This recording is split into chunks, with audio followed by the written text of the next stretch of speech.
अच्छा जी, सो आज हमारा पहला दिन होगा प्रॉबेबली जो ऑफिशियली हम स्टार्ट करेंगे कोर्स को। 2 दिन हमारा डिले हो चुका है because of the genuine reason. बहरहाल हमने कल बड़ी डिटेल से ग्राउंड सेट कर लिया था कि हमने वेब क्यों पढ़नी चाहिए, क्या क्या होता है और वेब का पहला स्टेप क्या होता है, हम कैसे इसको गेटिंग स्टार्टेड कर सकते हैं और इसकी इम्पोर्टेंस क्या है, आपके पास क्या क्या पॉसिबल ऑप्शंस हैं फ्यूचर में आफ्टर कंप्लीटिंग दिस कोर्स। ठीक है, तो आई होप कि उसमें किसी को क्वेश्चन नहीं होगा। आज हम कल मैंने ये भी कर दिया था, आपको बता दिया था कि हमने क्या क्या पढ़ना है। बेसिकली HTML5 पढ़ना है, CSS3, बूटस्ट्रैप 5.x। 5.x का मतलब बूटस्ट्रैप का जो भी लेटेस्ट वर्जन इस वक्त चल रहा है, 5.3 है, 5.4 है, या 4 तो नहीं, खैर 5.5 है या 5.6 है वो। फिर हम जावास्क्रिप्ट, jQuery और उसकी DOM मैनिपुलेशन पढ़ेंगे, plugin integration and website optimisation वगैरह, इमेज ऑप्टिमाइजेशन वगैरह, और कैसे वेबसाइट की लोडिंग या वेबसाइट की स्पीड को जो है एनहांस किया जा सकता है। ये तो सारी टेक्नोलॉजीज़ थी जिनको हमने कवर करना है। अब हमने टूल्स कौन से पढ़ने हैं। टूल्स का मतलब कौन सा ऐसा सॉफ्टवेयर टूल है जिसको हमने यूज़ करना है अपनी कोडिंग के लिए। क्योंकि हम सबको कल हमने देख लिया था कि जो फ्रंट एंड डेवलपमेंट है उसमें हमने करनी है कोडिंग, और सबसे पहली लैंग्वेज जो हम पढ़ेंगे उसे हम कहते हैं हाइपर टेक्स्ट मार्कअप लैंग्वेज या HTML। तो उस HTML के लिए और बहुत सारी और प्रोग्रामिंग लैंग्वेज में आप चाहे फ्रंट एंड करना चाहें, चाहे बैक एंड करना चाहें, चाहे किसी भी लैंग्वेज में आप काम करना चाहें, तो आज आप टूल यूज़ करेंगे वो हम यूज़ करेंगे VS कोड। अच्छा, VS code basically visual studio code. इससे पहले एक सॉफ्टवेयर होता था विजुअल स्टूडियो ओनली, वो थोड़ा सा हैवी होता है, मतलब आपके सिस्टम को बिठा देता है काफ़ी ज़्यादा। लेकिन आपको वेब डेवलपमेंट करने के लिए ये जो विजुअल स्टूडियो कोड है ये बहुत लाइट वेट है। उस विजुअल स्टूडियो का यूँ समझ लें कि लाइट वेट वर्जन है जो बिल्कुल सिस्टम पर लोड नहीं डालता। अगर आपके पास बिल्कुल नॉर्मल सा सिस्टम है तो ये उस पर भी चल जाएगा। ठीक है, तो हमने जो टूल यूज़ करना है थ्रू आउट कोड लिखने के लिए और कोड एडिटिंग के लिए वो होना है विजुअल स्टूडियो कोड। आप इस वेबसाइट पे जाएं code.visualstudio.com या गूगल पे लिखें VS कोड डाउनलोड, तो आपको डायरेक्ट इस पेज पे ले आएगा और यहाँ से आपने जो भी आपका ऑपरेटिंग सिस्टम है उसकी बेस पे आप या इसकी एग्जीक्यूटेबल फाइल को डाउनलोड करेंगे। जैसे किसी भी सिस्टम में कोई भी सॉफ्टवेयर इंस्टॉल करते हैं, डबल क्लिक करके नेक्स्ट नेक्स्ट नेक्स्ट, तो ये ऑटोमेटिकली आपको खुद ही गाइड कर देगा सारे स्टेप्स। और जब आप सारे स्टेप्स को कंप्लीट कर लेंगे तो आपके सिस्टम में VS कोड इंस्टॉल हो जाएगा। ये इसका आइकन है, ये उसकी एक्जी फाइल में दोबारा रन नहीं कर रहा बिकॉज मेरे इस सिस्टम में ऑलरेडी VS कोड इंस्टॉल्ड है। आपके सिस्टम में नहीं होगा तो आप फर्स्ट टाइम क्या कर लें, इसको इंस्टॉल कर लेंगे। ठीक है, इंस्टॉल करने के बाद जब आप राइट क्लिक करेंगे तो राइट क्लिक में ये जो कॉन्टेक्स्ट मेन्यू है इसमें यहाँ पे ये एक एडिशनल ऑप्शन आ जाएगा जिसका नाम है ओपन विद कोड। तो ये अगर नहीं आता तो वैसे नॉर्मली इंस्टॉलेशन के दौरान ना एक चेक बॉक्स आता है आखिरी स्टेप में, 3-4 चेक बॉक्सेस आते हैं, उन सारे चेक बॉक्सेस को आप चेक कर दें। मेरे ख्याल में डिफ़ॉल्ट भी चेक ही होते हैं। अगर वो चेक होगा तो यहाँ पे ये शो होगा, अगर नहीं चेक होगा तो यहाँ पे शो नहीं होगा। यहाँ शो होता है नहीं होता है इर्रेस्पेक्टिव ऑफ दैट, उसको मैटर नहीं करता, लेकिन आसानी है कि हम जब फोल्डर्स बनाएंगे तो हम डायरेक्टली राइट क्लिक करके ओपन विद कोड खोल लिया करेंगे, बहुत ज़्यादा आसान हो जाएगा। अगर ये आपको कॉन्टेक्स्ट मेन्यू में ओपन विद कोड या VS कोड का ये जो आइकन है ये नज़र ना आए तो फिर आप इसे अल्टरनेटिवली कैसे ओपन कर सकते हैं। सिंपली स्टार्ट मेन्यू में जाके सिंपली यहाँ पे लिखें जी, आप कोड लिखेंगे तो ये सिंपली आपके सामने VS कोड ओपन हो जाएगा। ठीक है, ये VS कोड बहुत ज़्यादा रिच फीचर टूल है और इसकी बहुत सारी एक्सटेंशन वगैरह भी अवेलेबल है। लास्ट जब मैंने इसे ओपन किया तो इसने वो प्रोजेक्ट ओपन किया जो लास्ट टाइम जिस पे काम किया गया है, जिसने भी काम किया है, मैंने किया है, किसी और ने किया है। ठीक है, so we don't want to open that last project. By default ये लास्ट प्रोजेक्ट ओपन करता है, हमें क्या करना है, fresh instance of VS code open करना है। ठीक है, so what I will be doing is कि मैं यहाँ से राइट क्लिक करके ये भी कर सकता हूँ ओपन विद कोड, और लेट्स सी कि ये फ्रेश इंस्टेंस ओपन करता है इसका या नहीं। तो इसने भी वही फाइल्स खोली हैं जो लास्ट टाइम ओपन हुई हुई थी या लास्ट टाइम किसी ने काम किया है। ठीक है, तो खैर ये तो मैं आपको बताता हूँ कि आपने कैसे इसको फ्रेश इंस्टेंस खोलना है, लेकिन ये इसका इंटरफेस है। लेफ़्ट साइड पे इसकी कुछ ऑप्शंस यहाँ पे अवेलेबल हैं, इन सारे ऑप्शंस को गाहे बगाहे एक्सप्लोर करेंगे। लेकिन वेब डेवलपमेंट चूँकि हम जब भी कोई नया प्रोजेक्ट बनाते हैं, कोई नई वेबसाइट बनाते हैं, कोई नया वेब पेज बनाते हैं, तो तरजीह या प्रायोरिटी या प्रेफरेंस ये होती है कि हम नया फ़ोल्डर बनाएं और सारा कुछ उस फोल्डर के अंदर ऑर्गेनाइज़ करें। क्योंकि वैसे भी अगर आप यहाँ डेस्कटॉप पे फाइलें ओपन रखेंगे तो वो प्रॉपर, ज़ाहिर है आपने कल वो वेब पेज किसी के साथ शेयर करना होगा, फोल्डर किसी को सेंड करना होगा, तो बेहतर है कि जब भी आप कोई नया वेब प्रोजेक्ट या वेब पेज बनाएं या डिज़ाइन करना शुरू करें तो उससे रिलेटेड सारे रिसोर्सेज एक फ़ोल्डर में डाल लें। तो हम क्या करते हैं, अपने पहले दिन ही एक नया फ़ोल्डर बनाते हैं और उसको मैं कहता हूँ जी वेब डेवलपमेंट, ठीक है। अब जब आप ये फोल्डर खाली है, यानी जस्ट मैंने बिल्कुल नया फोल्डर बनाया। अब अगर आप इसको राइट क्लिक करेंगे और राइट क्लिक करके इसे करेंगे ओपन विद कोड, तो ये वाला फोल्डर जो कि बिल्कुल ब्लैंक है ये VS कोड में ओपन हो जाएगा। अब देखें इसमें कोई फाइल भी एग्जिस्टिंग नहीं पड़ी हुई, ठीक है, ये बिल्कुल खाली है।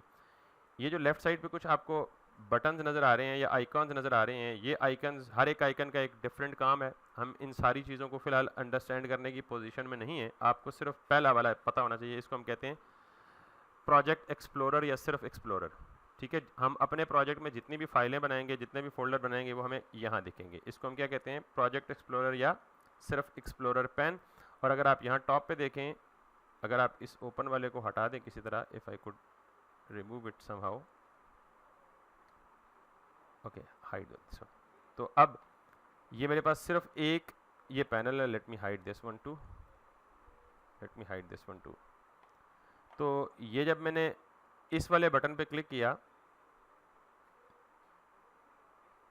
तो इस वाले बटन ने ये प्रोजेक्ट एक्सप्लोरर का पैन खोल दिया। तो यहाँ पे जितने भी हम फाइलें या फोल्डर क्रिएट करेंगे वो यहाँ में दिखेंगी, और जो करंटली फाइल ओपन होगी जिसमें हमने काम करना होगा वो यहाँ पे ओपन हो चुकी होगी। अभी मैं करके दिखाता हूँ। आई बिलीव आप सबको ये पता है फाइल क्या होती है और फोल्डर क्या होता है, मुझे इतनी डेप्थ में जाने की ज़रूरत नहीं होती, ठीक है। तो सबसे पहले जब आपने एक नया फोल्डर बनाया, उस नए फोल्डर को VS कोड में ओपन किया, तो VS कोड का इंटरफेस इस तरह से आपको दिखता है। ये इन ऑप्शंस पे भी फिलहाल जाने की ज़रूरत नहीं है और इन ऑप्शंस पे भी फिलहाल जाने की ज़रूरत नहीं है, ये सब मैं ऑब्वियसली एक्सप्लेन करूँगा बार बार। फिलहाल सिर्फ आपको ये पता होना चाहिए। और राइट साइड पे अब सबसे पहले जब हम HTML की फ़ाइल बनाते हैं, अच्छा HTML की फ़ाइल क्या होती है, अच्छा सिर्फ फाइल क्या होती है। आप कोई भी डाटा कंप्यूटर में सेव करते हैं ना, तो वो किस फॉर्म में सेव होता है, किसी न किसी फाइल में सेव होता है। हाँ बिल्कुल कर दें। तो फाइल बेसिकली क्या करती है, फाइल कंटेन्स द डेटा। आपने अपनी डेली लाइफ में बहुत सारे फाइल फॉर्मेट्स यूज़ किए हैं। ये थोड़ा सा कर्टन रिमूव कर दें, पंखा बंद करना है, लाइट बंद करनी, ओके ठीक है, ये लाइट बंद है, आप कर्टन हटा देंगे थोड़ी सी रोशनी आ जाएगी, ठीक हो गया, दैट्स गुड। अब विजिबिलिटी ओके, चल। तो फाइल बेसिकली क्या होती है, आपने बहुत सारी फाइलें डेली लाइफ में यूज़ की हैं। आपने वर्ड की फ़ाइल यूज़ की है, आपने एक्सेल को यूज़ किया होगा, आपने पावर पॉइंट यूज़ किया होगा, आपने डेटाबेस एक्सेस यूज़ किया होगा, आपने ऑडियो फाइल के लिए MP3 यूज़ किया होगा, आपने वीडियो फाइल के लिए MP4 यूज़ किया होगा। ये तो ये सारी क्या है, फाइल की डिफरेंट टाइप्स हैं। हर फाइल या एक तरह की फ़ाइल दूसरी तरह की फ़ाइल से डिफरेंट है। क्यों? क्योंकि नॉर्मली मिसाल के तौर पे अगर आपको कोई कहे जी कि MP4, तो आपके जहन में फ़ौरन क्या आ जाएगा कि यार ये कोई वीडियो फाइल है। तो इसका मतलब है कि ये MP4 क्या है बेसिकली पता है आपको, ये उस फॉर्मेट का नाम है, बल्कि फॉर्मेट से भी ज़्यादा प्रिसाइज आंसर है कि ये बेसिकली एक्सटेंशन है। अगर आपने कोई सॉन्ग रखा हुआ ना ABC, तो वो सॉन्ग ABC फाइल का नाम होगा, लेकिन उसके साथ क्या लगा होगा, .mp4। तो MP4 फॉर्मेट है, लेकिन उससे ज़्यादा प्रिसाइजली अगर बोलें तो ये बेसिकली क्या है, एक्सटेंशन है, फाइल एक्सटेंशन है। तो यानी कहने का मतलब ये है कि हर फाइल अपनी एक्सटेंशन से पहचानी जाती है कि ये किस तरह की फाइल है, किस टाइप की फाइल है। अगर मैं आपको कहूँ कि .docs की फाइल, DOCX docs, तो आप क्या समझेंगे, माइक्रोसॉफ्ट वर्ड की फाइल। अगर मैं कहूँ .xlsx की फाइल, तो आप क्या समझेंगे, एक्सेल की फाइल। तो हर फाइल जो है वो किससे पहचानी जाती है, अपनी एक्सटेंशन से। बिल्कुल इसी तरह जो भी हम HTML का कोड लिखेंगे, तो वो HTML का कोड किस फाइल में लिखेंगे, HTML की फाइल में लिखेंगे। तो HTML की फाइल से क्या मुराद है, ऐसी फाइल जिसकी एक्सटेंशन क्या है, .html है। याद रखें कंप्यूटर में ये डिजिटल वर्ल्ड में फाइल नेमिंग से ज़्यादा, यानी फाइल के अपने नाम से ज़्यादा इंपॉर्टेंट चीज़ क्या होती है, उसकी एक्सटेंशन, जिससे उस फाइल की पहचान होती है। एनीवेज, तो हमने HTML का कोड करना है, तो ये देखें, ये मेटाफोरिकली 3-4 आइकन्स दिए हुए, इस पर आप हॉवर करें तो ये आपको बताएगा न्यू फाइल, इस पर आप हॉवर करें तो ये कहेगा जी न्यू फोल्डर, इस पर आप हॉवर करेंगे तो ये कहेगा जी रिफ्रेश द एक्सप्लोरर, और इसको आप फाइल करेंगे तो इसका मतलब है कोलैप्स द फोल्डर। यानी यहाँ अगर हम नेस्टेड फोल्डर हैं, फोल्डर के अंदर दूसरा फोल्डर, तीसरा फोल्डर, चौथा फोल्डर, और सारे खुले हुए हैं, तो इस पर आप क्लिक करेंगे तो ये कोलैप्स कर जाएगा, और दोबारा इस पर क्लिक करेंगे तो ये एक्सपैंड कर देगा, बाद में होगा। लेकिन सबसे पहले हमें ये चाहिए, या इस पर क्लिक करें नई फाइल बनाने के लिए, या यहाँ राइट क्लिक करें और न्यू फाइल पर क्लिक करें, और सबसे पहली जो फाइल HTML की आप बनाएंगे उसको अपनी मर्जी का कोई भी नाम दे सकते हैं, सिर्फ एक्सटेंशन क्या होनी चाहिए, .html। तो मैं नॉर्मली जो स्टैंडर्ड है, पहली फाइल को नाम क्या दिया जाता है, index.html। इसकी एक रीज़न है कि index.html क्यों दिया जाता है, लेकिन आप उस रीज़न को छोड़ें, फिलहाल आप पहली रूट फाइल को क्या नाम देंगे, हमेशा index.html। तो ये जो इंडेक्स है ये फाइल का नाम है, और जो .html है वो क्या है, एक्सटेंशन है। अब मुझे बताएं कि जो MP4 की फाइल है, क्या वो माइक्रोसॉफ्ट वर्ड में खुल सकती है? इसका मतलब है जिस टाइप की फाइल है वो उस पर्टिकुलर टाइप के लिए एक मखसूस सॉफ्टवेयर एप्लीकेशन होगी जिसमें वो खुलेगी। MP4 की फाइल हमेशा MP4 प्लेयर में ही खुलती है, MP3 प्लेयर चाहिए होता है। वर्ड की फाइल डॉक्यूमेंट में यानी वर्ड में ही खुलती है, डॉक्स की फाइल वो एक्सेल में नहीं खुल सकती। तो बिल्कुल इसी तरह ये जो HTML की फाइल है ये कहाँ खुलती है बाय डिफॉल्ट? कौन सी एप्लीकेशन, ये कौन से सॉफ्टवेयर में खुलती है? ब्राउजर में खुलती है, ये डॉक्स में नहीं खुलती। नॉर्मली जिस फाइल की एक्सटेंशन .html होगी वो बाय डिफॉल्ट कहाँ खुलेगी? ब्राउजर में खुलेगी। यही वजह है कि मैं अभी इसमें कुछ भी ना लिखूं, सिर्फ यहाँ से वापस जाऊं और फोल्डर में आपको दिखाऊं। ये मैंने फोल्डर बनाया था, इसमें ये जो आइकन है खुद बहुत, इस आइकन की शक्ल किसकी बन चुकी है? क्रोम की। तो आपके सिस्टम में जो भी डिफॉल्ट ब्राउजर होगा, बाद लोगों के सिस्टम में डिफॉल्ट ब्राउजर इंटरनेट एज या इंटरनेट एक्सप्लोरर होता है, बाज़ के लोगों के सिस्टम में डिफ़ॉल्ट ब्राउज़र फायरफॉक्स होता है, ओपरा मिनी होता है। तो मेरे सिस्टम में डिफ़ॉल्ट ब्राउज़र कौन सा है? क्रोम। तो इसलिए इस आइकन की शक्ल क्या बन गई है? क्रोम जैसी शक्ल बन गई है। तो ये बिल्कुल इसका जवाब यही है कि जैसे जिस तरह की फ़ाइल होगी वो उसी तरह की एप्लीकेशन में खुलेगी। तो HTML की फ़ाइल नॉर्मली क्या होती है? वेब के लिए होती है, और वेब कहाँ पर चलती है? ब्राउज़र के थ्रू। तो इसलिए जिस फाइल को भी .html एक्सटेंशन देंगे वो ब्राउज़र में खुलेगी। ठीक है, सो ये हमारा बेसिक पॉइंट था। अब normally HTML stands for hyper text markup language. तो ये हाइपर टेक्स्ट मार्कअप लैंग्वेज क्या है, ये थोड़ा सा आगे चल के समझ आएगा, लेकिन दो चीज़ें मैं आपको अभी बिल्कुल बता दूं कि आप दुनिया की कोई भी लैंग्वेज सीखना चाहें ना, मिसाल के तौर पे आपकी मादरी ज़ुबान है पंजाबी, हिंदू, उर्दू, पश्तो, जो भी है, फारसी है, जो भी है, तो अगर आप मादरी ज़ुबान से हट के कोई थर्ड लैंग्वेज सीखना चाहें तो उसके लिए आपको दो चीज़ें कम अज़ कम दरकार होती हैं। एक तो आपको उस लैंग्वेज की वोकैबुलरी दरकार होती है, और दूसरी उस लैंग्वेज के ग्रामर रूल्स यानी ग्रामेटिकल रूल्स है। आपने वोकैबुलरी सिर्फ आती हो और उन वोकैबुलरी के वर्ड्स को सेंटेंसेस की फॉर्म में अरेंज करना ना आता हो तो आप जुबान नहीं सीख सकते। तो बिल्कुल आप इसको भी इस तरह से टैली कर सकते हैं कि HTML को यूँ समझें कि आप एक नई लैंग्वेज सीख रहे हैं। तो इसके लिए आपको दो चीज़ें चाहिए, एक वोकैबुलरी, दूसरी ग्रामर रूल्स। तो यहाँ वोकैबुलरी की जगह हम क्या कहेंगे? जो भी वर्ड्स हम लिखेंगे HTML की ज़ुबान में उसे हम कहेंगे टैग्स। क्या कहेंगे? टैग्स बोलेंगे। तो यहाँ वोकैबुलरी की जगह क्या चीज़ होगी? टैग। और दूसरी चीज़ ग्रामर रूल्स। तो यहाँ ग्रामर रूल्स के बजाय हम उन टैग्स का syntax, way of writing those tags, ये दो चीज़ें हमें चाहिए। ठीक है, तो ज़ाहिर है आप एक ज़ुबान सीख रहे हैं, तो अब आप कहेंगे यार इसका मतलब तो ये हुआ कि ज़ुबान सीखने के लिए तो आपको बहुत बड़ी वोकैबुलरी चाहिए, तभी जाके आप पूरी ज़ुबान सीख सकेंगे। तो trust me, there are only 10 to 15 tags जो आपको याद करने, और याद भी नहीं करने आपको, खुद ही गैर महसूस तरीके में आपको खुद ही आ जाएंगे, रट जाएंगे, आपके जहनों में बैठ जाएंगे। ठीक है, तो अब मैंने दो चीज़ें आपके लिए बोली हैं, एक टैग और दूसरा सिंटैक्स। बेसिकली उसे सिंटैक्स प्रॉपरली नहीं बोलते क्योंकि सिंटैक्स मखसूस है प्रोग्रामिंग लैंग्वेज के साथ, लेकिन फॉर नाउ देख लें, यानी way of writing those tags. ठीक है, यानी एक हम टैग पढ़ेंगे और दूसरा उन टैग्स को लिखने का तरीका। अब टैग क्या भला है? जिस तरह किसी भी लैंग्वेज का मैंने बोला ना, बिल्डिंग ब्लॉक क्या है? वोकैबुलरी है, वोकैबुलरी आएगी। तो इसी तरह HTML का बिल्डिंग ब्लॉक क्या है? टैग है। सबसे पहले टैग होता क्या है और टैग को लिखने की रिप्रेजेंटेशन क्या है? Anything that comes inside these angle brackets is a tag. यानी कोई भी वर्ड जो हम इन एंगल ब्रैकेट्स के अंदर लिखेंगे उसे हम क्या कहेंगे? वो इन एंगल ब्रैकेट की वजह से क्या बन गया? टैग बन गया। ठीक है, सॉरी अजान हो जाए तो फिर हम कंटिन्यू करते हैं। तो ये कन्वेंशन याद रखें कि ये opening and closing angle brackets हैं, ये टैग की कन्वेंशन है। जो HTML में सबसे पहला टैग हम पढ़ते हैं उसे हम क्या कहते हैं? HTML। तो आप इसको बोल देंगे ये क्या है? HTML का टैग है। ठीक है, अच्छा, नॉर्मली टैग्स दो तरह के होते हैं, एक को हम कहते हैं पेयर्ड टैग और एक को हम कहते हैं अनपेयर्ड टैग। तो पेयर्ड नाम से ज़ाहिर है जोड़े की शक्ल में होते हैं, और अनपेयर्ड क्या होते हैं? जो सिंगल होते हैं, जोड़े की शक्ल में नहीं होते। तो अभी तक जो मैंने टैग लिखा है ये जोड़ा लग रहा है या सिंगल लग रहा है? अनपेयर्ड है, सिंगल है। ठीक है, लेकिन कुछ टैग्स के लिए ज़रूरी है कि वो अनपेयर्ड हो ही नहीं सकते, वो हमेशा किस फॉर्म में होते हैं? पेयर की फॉर्म में होते हैं। तो अगर मैं ये HTML सिर्फ ये दिखाने के लिए कहा था कि टैग की शक्ल इस तरह दिखती है। अगर मैं यहाँ पे लिखूँ HTML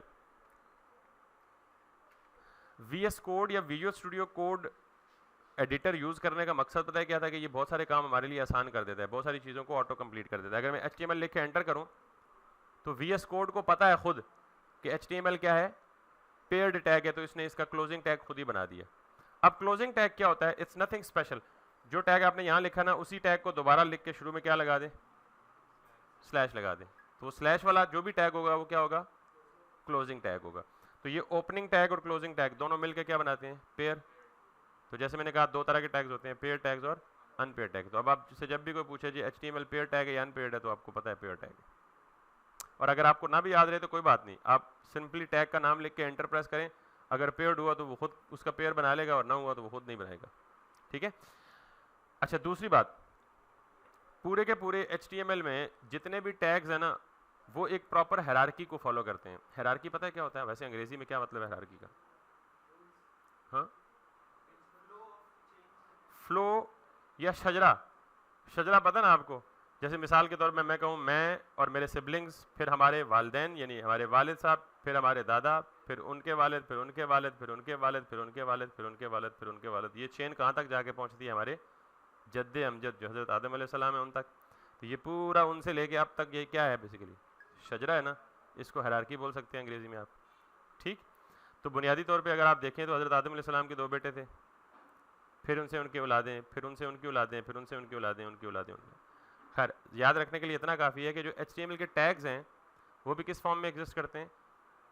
हायरार्की में एग्जिस्ट करते हैं, यानी पेरेंट चाइल्ड फॉर्म में एग्जिस्ट करते हैं, सादा सी जुबान में। तो पेरेंट टैग और चाइल्ड टैग का कैसे पता चलेगा? किसी भी एक टैग के अंदर दूसरा टैग लिखा हो तो अंदर वाला चाइल्ड कहलाएगा, बाहर वाला क्या कहलाएगा? पेरेंट कहलाएगा। बात समझ आ गई है? तो अब याद रखिएगा कि जब HTML के अंदर आएंगे तो मैं एक और टैग अवेलेबल होता है हेड के नाम से। तो हेड का पेयर उसने खुद बना लिया, उसे पता है हेड पेयर टैग है। तो अब मुझे बताएं कि चाइल्ड कौन है और पेरेंट कौन है? हेड चाइल्ड है और HTML जो है वो क्या है? पेरेंट है। ठीक है। बिल्कुल इसी तरह आप नीचे आए तो एक और टैग है जिसे हम क्या कहते हैं? बॉडी टैग कहते हैं। अब मुझे बताएं बॉडी चाइल्ड है या पेरेंट है? बॉडी चाइल्ड है किसका? हेड का, HTML का। और बॉडी और हेड का आपस में क्या ताल्लुक है? सिबलिंग्स या भाई बहन नहीं है? एक ही लेवल पे एग्जिस्ट कर रहे हैं ना। ये दोनों किसके अंडर आ रहे हैं या किसके अंदर आ रहे हैं? HTML के अंदर आ रहे हैं। और ये दोनों एक ही लेवल पे एग्जिस्ट कर रहे हैं, तो इन दोनों का पेरेंट कॉमन है ना, विच इज HTML। तो मैंने इसीलिए आपको पूरे शजरे की मिसाल दी है कि बिल्कुल ऐसे ही फॉलो करता है उसको। तो HTML के कितने बच्चे हुए? अभी ज़्यादा भी होंगे, फिलहाल तो ठीक है। तो HTML के 2 बच्चे, एक हेड और एक बॉडी। हेड और बॉडी का आपस में क्या ताल्लुक है? They are called siblings. ठीक। और अब अगर मैं यहाँ पे जाऊँ तो ये जितने भी मैंने टैग्स लिखे हैं ना, 4 ही तो हैं। एक HTML है, एक हेड है, एक बॉडी है, बल्कि 3 है। तो इन 3 टैग्स को लिखें तो ये कहलाता है जी बेसिक HTML का स्ट्रक्चर। क्या कहलाता है ये? यानी HTML के डॉक्यूमेंट का ये बेसिक स्ट्रक्चर है कि ये स्ट्रक्चर हर हालत में हर वेब पेज का लाजमी होता ही होता है। इससे आप जान नहीं छुड़ा सकते। तो ये बेसिकली आप रट लें या जो मर्जी करें। अब बाकी जितना काम भी होना है ना, वो या तो हेड टैग के अंदर होना है या बॉडी टैग के अंदर होना है। हेड और बॉडी से बाहर आप नहीं निकल सकते, कभी नहीं। ठीक। अब हम थोड़ी देर के लिए या थोड़े दिनों के लिए हेड टैग को नहीं छेड़ेंगे, इस पे वापस आएंगे। अभी के लिए हम किसके अंदर सारा काम करेंगे? बॉडी के अंदर सारा काम करेंगे। ठीक है। लेकिन इससे पहले अगर मैं आपको इसको मिनिमाइज करके इसको ओपन करके दिखाऊं, तो जैसे मैंने आपको कहा कि मैं इसे डबल क्लिक करूंगा तो ये किस में ओपन होगा? ब्राउजर में ओपन होगा। क्यों? क्योंकि इसकी एक्सटेंशन क्या है? .html है, और .html फाइल बाय डिफॉल्ट किस में खुलती है? ब्राउजर में खुलती है। तो मैं अगर मैं डबल क्लिक करूंगा तो ये ब्राउजर में आ गई है। तो मुबारक हो, हमारी पहली वेबसाइट बन गई है। ठीक है। सो इसमें कुछ भी नहीं है, सारा कुछ सिर्फ चिट्टा पटा रंग ही है। तो बुनियादी तौर पे ये हमारी पहली HTML की फाइल है और इसके अंदर आपको कुछ नहीं दिखेगा, लेकिन जो चीज़ मैं बताने लगा वो इंपॉर्टेंट है। ये जितना भी वाइट एरिया नज़र आ रहा है ना आपको, इस वाइट एरिया में जो हम वेब पेज में जो भी डिज़ाइनिंग करेंगे वो इस वाइट एरिया में डिस्प्ले होगी। तो इस करंटली जो वाइट एरिया विजिबल है इसको हम कहते हैं ब्राउज़र का व्यू पोर्ट एरिया। इसको क्या बोलते हैं? VIEWPORT, view port. तो व्यू पोर्ट क्या होता है? जितना भी स्क्रीन पर करंटली वेब पेज का विजिबल एरिया होता है उसे हम क्या बोलते हैं? ब्राउज़र का व्यू पोर्ट। ठीक। और ये व्यू पोर्ट अगर आप यहाँ पे देखें तो जो कुछ भी हम, ये viewport belongs to this body tag. जो कुछ हम इस बॉडी टैग में लिखेंगे वो कहाँ जाके रिफ्लेक्ट होगा? व्यू पोर्ट पे रिफ्लेक्ट होगा। समझ आ गई ये बात? मिसाल के तौर पे हम क्या लिख सकते हैं, यहाँ पे हम लिख सकते हैं जी कुछ भी, कोई भी टेक्स्ट लिख सकते हैं, पीस ऑफ डमी टेक्स्ट। मैंने ये लिखा और मैंने यहाँ के रिफ्रेश किया। अच्छा, कोई भी चेंज आप कोड में करते हैं और वापस उसे ब्राउज़र में देखना हो तो आप वहाँ चेंज करके फाइल को सेव करेंगे और सेव करने के बाद यहाँ आके एक दफ़ा ब्राउज़र को रिफ्रेश करेंगे तो जो भी आपने चेंज किया होगा वो सब कुछ आपको यहाँ नज़र आ जाएगा। तो व्यू पोर्ट पे नज़र आएगा जो कुछ भी नज़र आएगा आपको। अब मैंने आपको कहा था कि मैं जो कुछ भी लिखूंगा, अगर नहीं कहा था तो अब कह रहा हूँ, जो कुछ भी हम HTML में लिखते हैं वो in the form of tags लिखते हैं, वो हम टैग्स में रैप करके लिखते हैं। तो ये बॉडी के अंदर जो है ना, हमने एक टेक्स्ट डायरेक्टली लिख दिया without enclosing it into the tag, which is not a good way. हालांकि उसने एक्सेप्ट कर लिया, ये बड़ी शरीफ लैंग्वेज है HTML, बिल्कुल माइंड नहीं करती, इसके साथ जो मर्जी करो, सत्यानाश कर दो इसकी, लेकिन हमें रूल्स को फॉलो करना है, ठीक है, सत्यानाश नहीं करनी, ठीक है, क्योंकि रूल्स को पढ़ने के लिए बैठे हुए हैं। तो थोड़ी देर के लिए इसको यहाँ रोक के मुझे सिर्फ ये बताएं, हम फिर डॉट्स को कनेक्ट करेंगे आपस में, कि कोई भी वेब पेज जब आप ओपन करते हैं तो उस वेब पेज पे आपने बहुत सारी वेबसाइट्स ओपन की होंगी, देखी भी होंगी, कभी ऑनलाइन शॉपिंग भी की होगी, उसकी वेबसाइट भी देखी होगी, कभी किसी इंस्टीट्यूट की, यूनिवर्सिटी की, कॉलेज की वेबसाइट भी देखी होगी, कभी कोई फैशन इंडस्ट्री से रिलेटेड वेबसाइट भी देखी होगी, कोई नेटफ्लिक्स की कोई मूवी शो भी किसी वेबसाइट पे ढूंढी होगी या देखी होगी, कोई यूट्यूब भी देखा होगा, फेसबुक भी देखा होगा। तो किसी भी वेब पेज पर जो इन्फॉर्मेशन आपको मिलती है वो कितनी तरह की हो सकती है। मिसाल के तौर पे आपने फेसबुक की वेबसाइट खोली तो फेसबुक पे आपको कितनी तरह की इन्फॉर्मेशन देखने को मिलती है, किस किस तरह की, किस किस फॉर्मेट में मिलती है। सॉरी, सर्च बार मिल जाएगी, वीडियो मिल जाएगी, और वेरी गुड, पिक्चर्स मिल जाएगी, ऑडियो मिल जाएगी, वीडियो मिल जाएगी, और टेक्स्ट मिल जाएगा सिंपल, हेडिंग्स की फॉर्म में ज़रा बोल्ड टेक्स्ट होके मिल जाएगा, टेबल बना हुआ मिल जाएगा बाजू का, टेबुलर फॉर्म में, कैलेंडर की शेप में मिल जाएगी आपको इन्फॉर्मेशन, लिस्ट की फॉर्म में मिलेगी, 1 2 3 पॉइंट्स में बने होते हैं, बुलेट्स की फॉर्म में मिल जाएगी इन्फॉर्मेशन, पिक्चर हम जिक्र कर चुके हैं ऑलरेडी। तो यानी ये मिला जुलू के जितनी भी तरह की इन्फॉर्मेशन जो आप वेब पेज पे दे सकते हैं ना, वो कुल मिला के 4-5 अकसाम है इसकी, बस इससे ज़्यादा नहीं है। मिसाल मैं गिनवा देता हूँ, या तो किसी वेब पेज पे आप पिक्चर देखेंगे, या इन्फॉर्मेशन वीडियो फॉर्म में देखेंगे, या इन्फॉर्मेशन हेडिंग्स की फॉर्म में देखेंगे, या इन्फॉर्मेशन पैराग्राफ की फॉर्म में देखेंगे, या इन्फॉर्मेशन लिस्ट की फॉर्म में देखेंगे, 1 2 3 जो नंबरिंग हुई होती है, बुलेट्स हुए होते हैं, या इन्फॉर्मेशन टेबुलर फॉर्म में देखेंगे। Did I miss anything? ठीक, बस ये जो 6 तरह की इन्फॉर्मेशन है इनके लिए हमने टैग्स पढ़ने हैं, बस इसमें कोई रॉकेट साइंस नहीं है, और वो टैग्स भी इतने आसान है कि सिर्फ एक दफ़ा में आपको पता लग जाएगा यार टैग्स क्या है क्या नहीं है।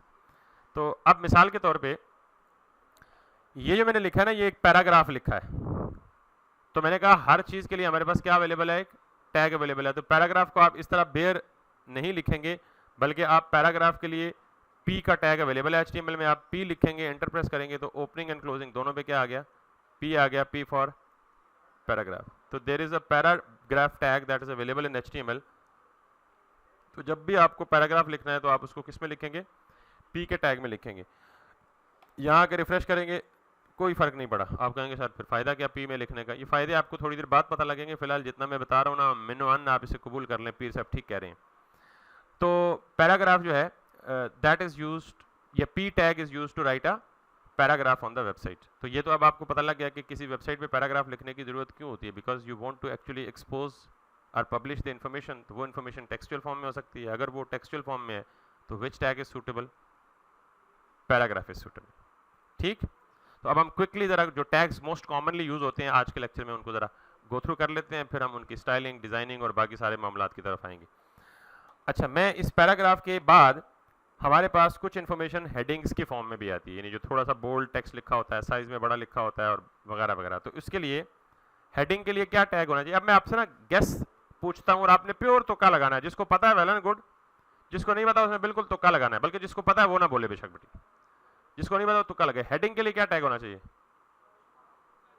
एच होना चाहिए, वेरी नाइस। और कोई सजेशन? तो बिल्कुल हेडिंग के लिए टैग है जी एच, लेकिन मैंने एच लिखा तो उसने एच को H1 बना दिया।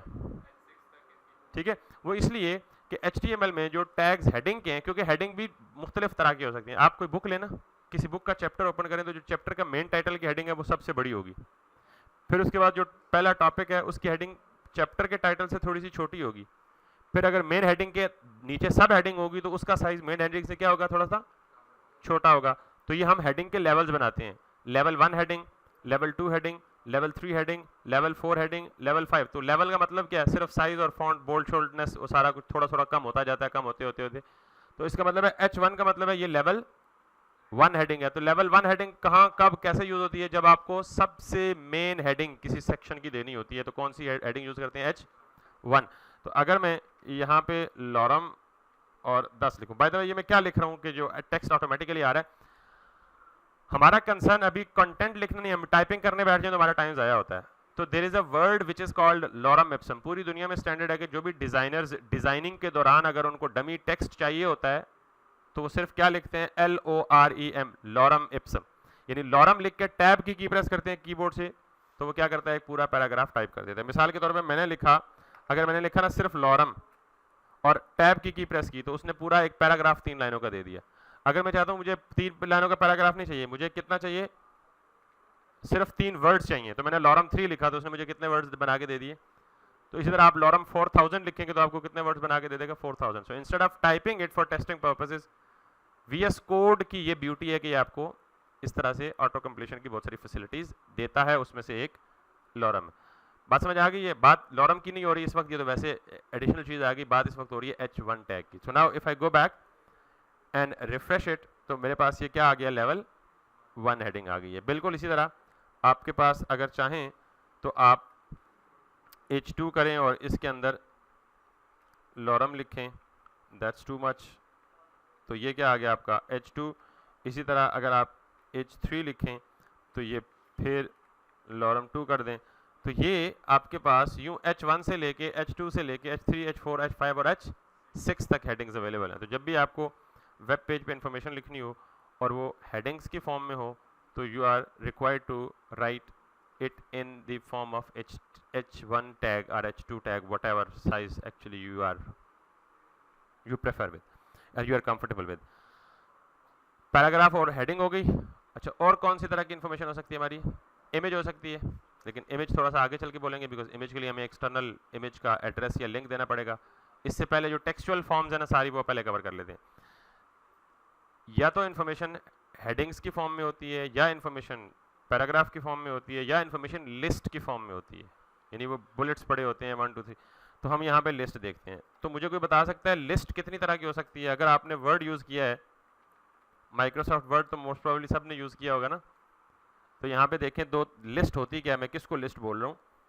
यहाँ पे अगर मैं कुछ लिखूँ जी आइटम 1, फिर कुछ भी, फिर कुछ भी, फिर कुछ भी, फिर कुछ भी और फिर कुछ भी, और अगर इन सारों को मैं सेलेक्ट करके ये दे दूं तो ये क्या बन गई है, लिस्ट बन गई है। ठीक है, लेकिन ये लिस्ट एक इस तरह की भी होती है और एक इस तरह की भी होती है। दोनों में फ़र्क क्या है? एक नंबर के साथ है और एक बुलेट्स के साथ है। लेकिन टेक्निकली ज़रा थोड़ा सा बताएं, एक को हम कहते हैं ऑर्डर्ड लिस्ट, जो नंबर के साथ है वो एक खास ऑर्डर को फॉलो कर रही है ना 1 से ऑनवर्ड, और जो बुलेट्स के साथ है वो किसी ऑर्डर को फॉलो नहीं कर रही, वो नीचे वाले आइटम को ऊपर उठा के डाल दें, ऊपर वाले को नीचे उठा के डाल दें, doesn't make difference because numbering नहीं है। तो इसको हम कहते हैं जो नंबर्स वाली है, या इसमें ABC भी हो सकता है, रोमन में भी गिनती हो सकती है, जिसमें भी काउंटिंग सॉर्ट ऑफ चीज़ है उसको हम कहते हैं ऑर्डर्ड लिस्ट। और जो दूसरी बुलेट्स वाली है उसको हम क्या कहते हैं, अनऑर्डर्ड लिस्ट। अब जरा आप मुझे फिर तुक्का लगा के बताएं, मुझे बनानी है ऑर्डर्ड लिस्ट, टैग का नाम क्या होना चाहिए? तुक्का, प्योर तुक्का, कोई पता होने की जरूरत नहीं है। ऑर्डर्ड लिस्ट के लिए क्या टैग होना चाहिए? OL। क्यों?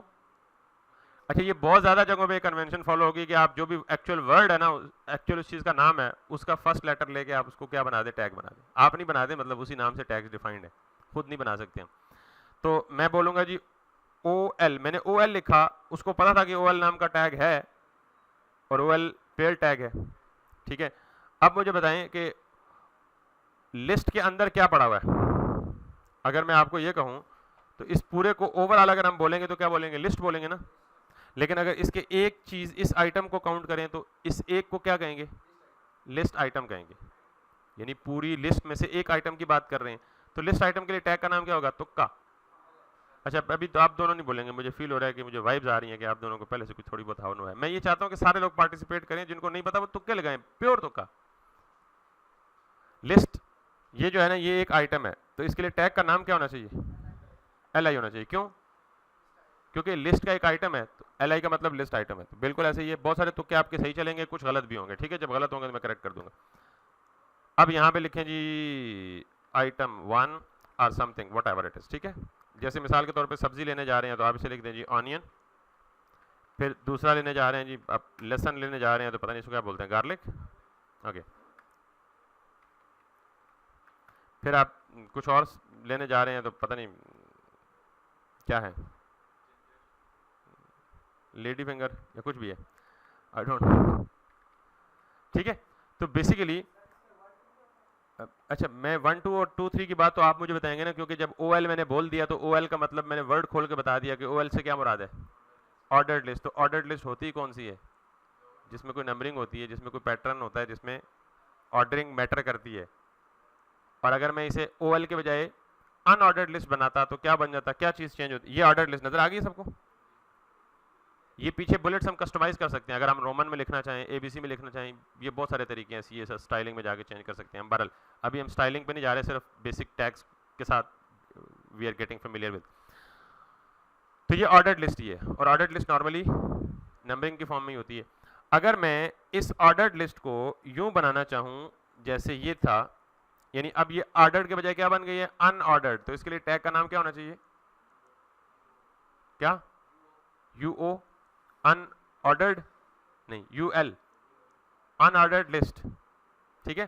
तो मैं सिर्फ क्या करूंगा, बीच में क्या होना चाहिए, बीच में यही LI चलेगा, क्योंकि लिस्ट ऑर्डर्ड हो या अनऑर्डर्ड हो, आइटम तो आइटम ही होते हैं लिस्ट के। तो सिर्फ ये बाहर चेंज हो जाएगा, इट विल बिकम UL। और अगर आप वापस आए तो ये क्या बन जाएगा जी, UL, अनऑर्डर्ड लिस्ट और ऑर्डर्ड लिस्ट। तो अभी तक आपने फील किया है कि अब शायद दोबारा आपको ये टैग नेम याद करने की जरूरत नहीं पड़ेगी, आपको खुद ही पता लग गए हैं, क्योंकि हर एक चीज़ का असल नाम आपको आता है तो उसके फर्स्ट लेटर लेके उसका टैग का नाम बना दे। तो अब मुझे ज़रा बाप बेटे वाली कहानी समझाए ना। LI का पेरेंट कौन है? UL के कितने चिल्ड्रन है? जल्दी जल्दी बोले ना, बाप बेटे का ताल्लुक भी आपको नहीं पता, जो नॉर्मल आप अपनी डेली लाइफ में रोज रोज काउंट करते हैं। LI का पेरेंट कौन है? UL के कितने चिल्ड्रन है? 3 है, वेरी गुड। UL और P का आपस में क्या ताल्लुक है? सिबलिंग है। LI और P का आपस में क्या ताल्लुक है? LI और P बाप बेटा है। चाचा भतीजा कहें तो बात मानी जा सकती है, क्योंकि वैसे जस्ट मजाकन बात करो, LI का वालिद है UL और UL का भाई है P, तो LI P का क्या लगा? भतीजा लगा ना भाई, LI के अब्बे का भाई है। खैर ये कन्वेंशन नहीं याद करनी, इतने कॉम्प्लेक्स रिलेशन में नहीं घुसना, ये जस्ट मजाक था। बहरहाल सिर्फ एक लेवल तक रखनी है। LI और P का आपस में कोई ताल्लुक नहीं है डायरेक्टली, हम सिर्फ किसकी बात करते हैं, डायरेक्ट ताल्लुक की बात करते हैं। इनडायरेक्ट ये चाचे भतीजे वाला ताल्लुक गए तो फिर फुफियां मासियां बहुत कुछ निकल आएगा, ठीक है ना, उस पर नहीं जाना हमने। हमने सिर्फ डायरेक्ट रिलेशन की बात करनी है। जो मैंने जो आपको कंफ्यूज करने के लिए सवाल पूछा है कि LI और P का आपस में क्या ताल्लुक है, तो आप कहेंगे जी कोई ताल्लुक नहीं है। समझ आई बात? LI और UL का ताल्लुक है कि LI चाइल्ड है किसका? UL का, ठीक है। P और H3 का क्या ताल्लुक है? डायरेक्ट, डायरेक्ट एक दूसरे के सिबलिंग्स है ना, एक ही लेवल पे है ना दोनों, ठीक है। इसी तरह H2 और H3 का और H1 का क्या ताल्लुक है आपस में? तीनों आपस में क्या है? सिबलिंग्स है। बॉडी के कितने चिल्ड्रन है?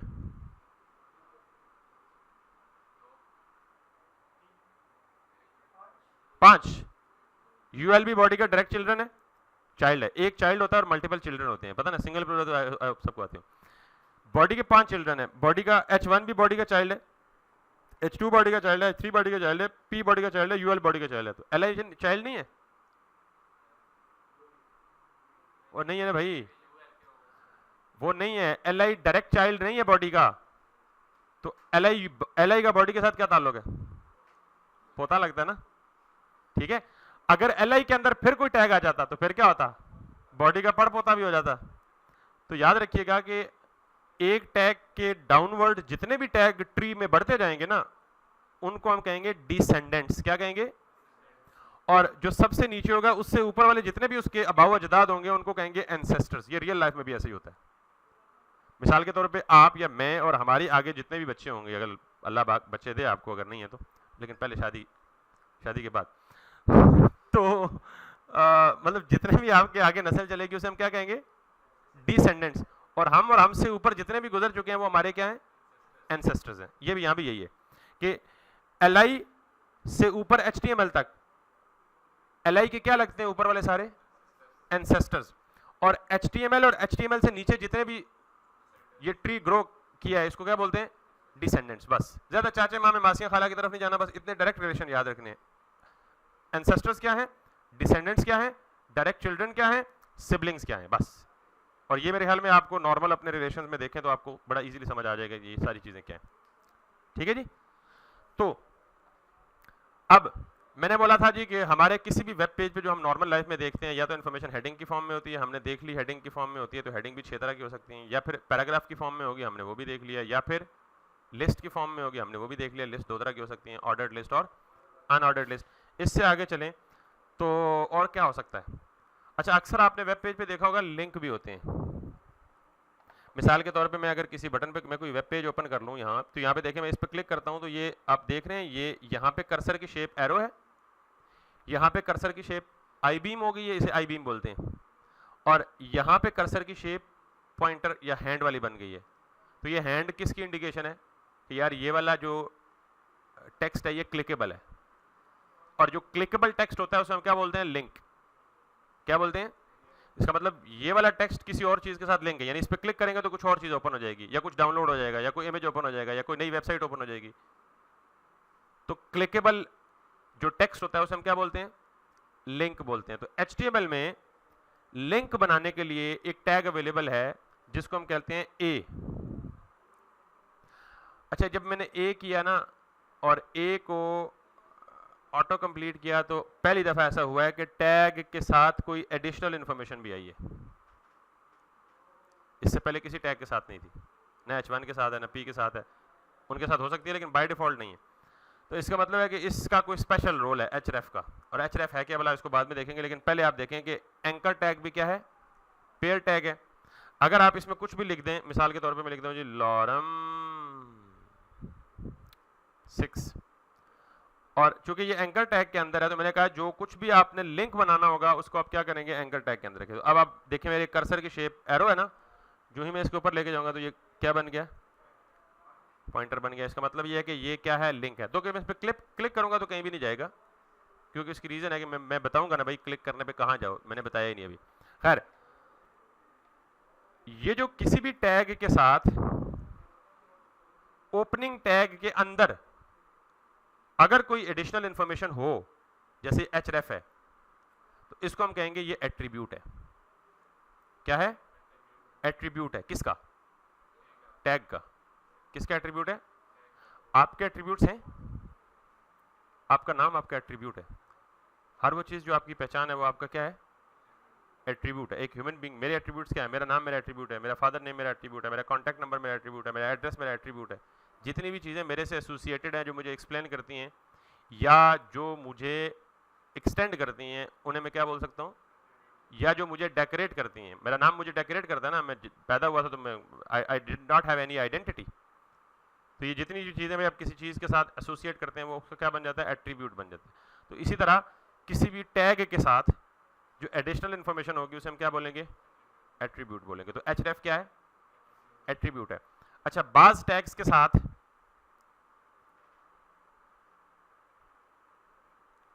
कोई एट्रीब्यूट भी नहीं होता तो एक्सेप्टेबल हो जाता है, लेकिन बाज टैग्स ऐसे होते हैं जिनको कुछ ना कुछ एट्रीब्यूट्स लाजमन दरकार होते हैं, उसके बगैर उनकी आइडेंटिटी पूरी नहीं होती। मिसाल के तौर पे कोई नया बच्चा जमे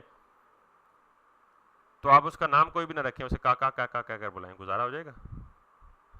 भाई एक हो तो हो जाएगा, घर में 4 हो जाएं तो सारे काके ही हो जाएंगे तो केड़ा पता लगेगा केड़ा काका है। तो इसका मतलब है कि न्यूली बॉर्न बेबी को कम से कम एटलीस्ट एक एट्रीब्यूट तो मस्ट रिक्वायर्ड है उसकी आइडेंटिटी के लिए, वो उसका क्या है? नाम है। ऐसे ही है ना। इसी तरह कुछ टैग्स हैं जो कि एट्रीब्यूट लेस भी हो सकते हैं, जैसे H1 के साथ हमने कोई एट्रीब्यूट नहीं लिखा, H2 के साथ कोई नहीं लिखा, P के साथ कोई नहीं लिखा, UL के साथ कोई नहीं लिखा, LI के साथ कोई नहीं लिखा, लिख सकते हैं और लिखेंगे फ्यूचर में, अभी नहीं लिखा लेकिन वो चल गए।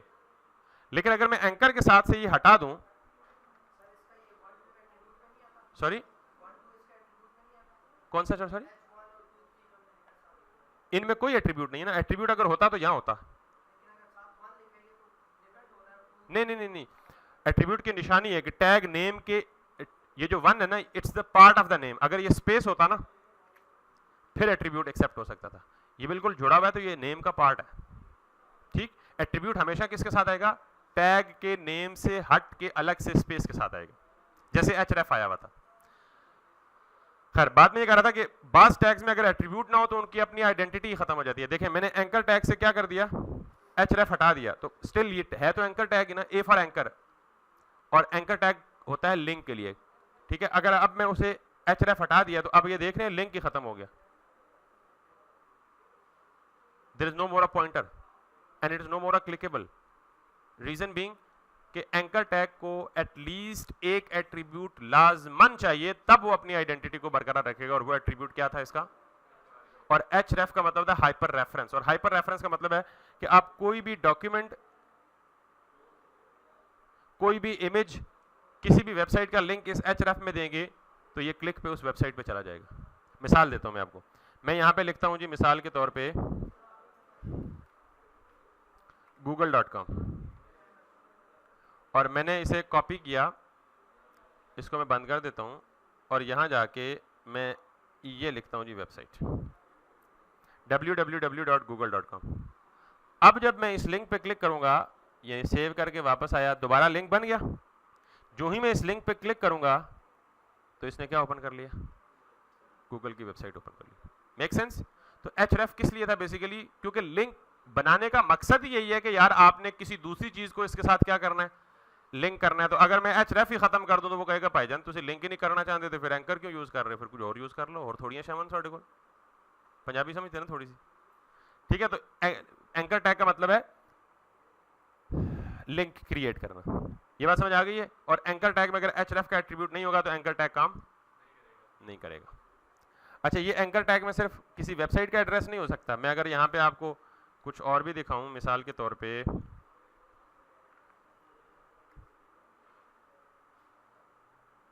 आपको इसमें तस्वीर भी लगा सकते हैं, कोई इमेज भी लगा सकते हैं। मिसाल के तौर पे आपको ये वाली तस्वीर अच्छी लगती है,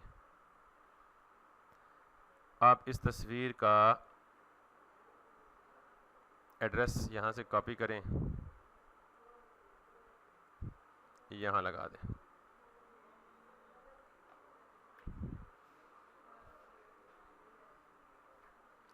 और यहां आए, इसको बंद कर दें बेशक, अब इस पे जाएं, और अब ये क्या ओपन करेगा, इसके क्लिक पे वही बतख ओपन कर दें।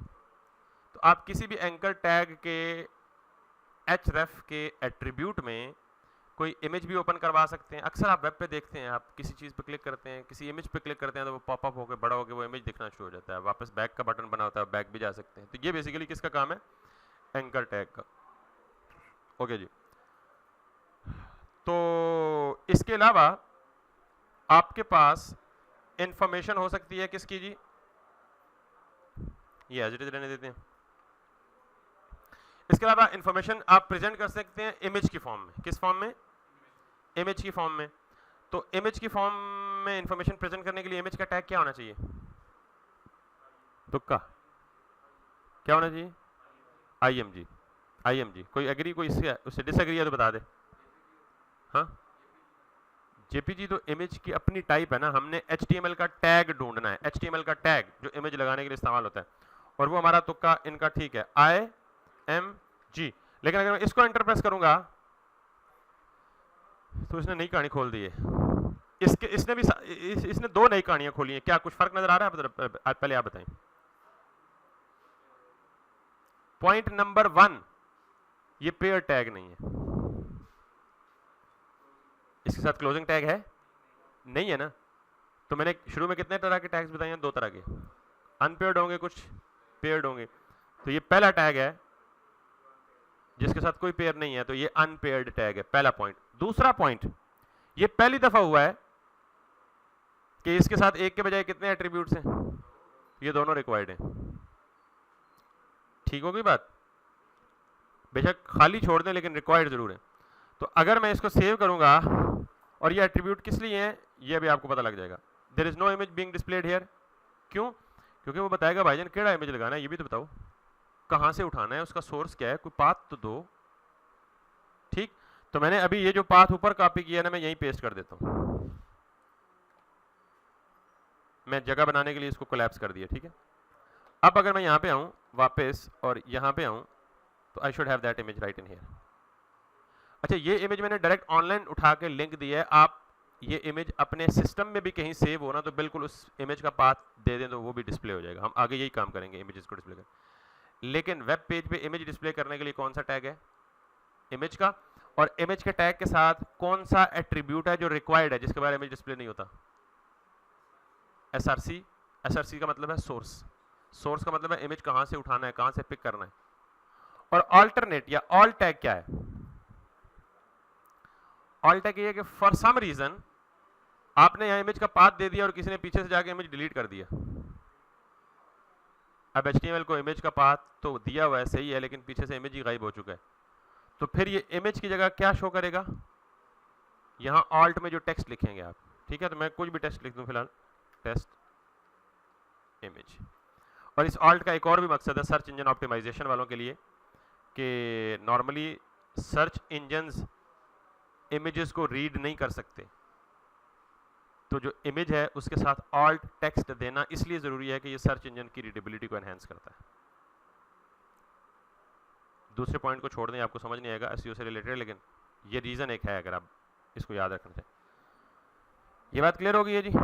तो मैंने बोला था जी कि एक वेब पेज पे इंफॉर्मेशन कितनी तरह रिप्रेजेंट हो सकती है, या तो वो हेडिंग की फॉर्म हो सकती है, या वो पैराग्राफ की फॉर्म में हो सकती है, या वो लिस्ट की फॉर्म में हो सकती है, लिस्ट भी अनऑर्डर्ड और ऑर्डर लिस्ट, या फिर वो लिंक की फॉर्म में हो सकती है, या फिर वो इमेज की फॉर्म में हो सकती है। रह क्या गया?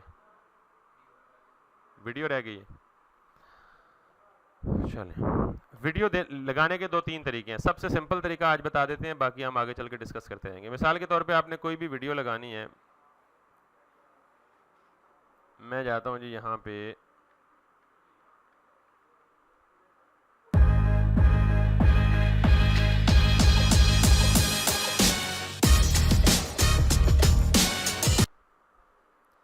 और मैं यहाँ पे जाके YouTube की कोई वीडियो लगाना चाहता हूँ अपने वेब पेज पे। ठीक है, let me show it in here. I want to, tutorial series के साथ आपकी खिदमत में हाजिर हैं। कोई भी वीडियो लगा सकते हैं। So I am just going to pick it my on. जब वीडियो लगाएंगे तो यहाँ ये देख रहे हैं लगा, एक नजर आ रहा है एम्बेड। आप दोबारा देखें, किसी भी वीडियो को ओपन करें जो आप अपने वेब पेज पे लगाना चाह रहे हैं, शेयर पे क्लिक करें और यहाँ एक बटन होगा एम्बेड का। जो ही इस बटन पे क्लिक करेंगे तो ये आपको एक टैग बना के देगा which is called as iframe. तो आई फ्रेम टैग, आप सिंपली ये पूरा टैग कॉपी करें और डरिएगा नहीं,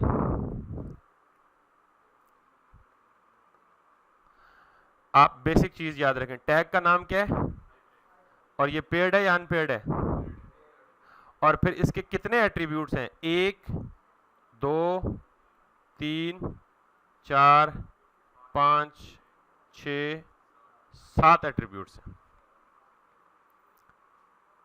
ठीक, इन 7 के साथ में से कुछ ऑप्शनल हैं, कुछ लाजमी है, लेकिन खैर अभी मैं छेड़ता किसी को नहीं हूं। वापस यहां आऊंगा, I will have that video information in here on my page, और वो चलेगी भी बिल्कुल ऐसे जैसे। अस्सलाम वालेकुम, PHP की एक नई ट्यूटोरियल सीरीज के साथ आप क्लियर है जी?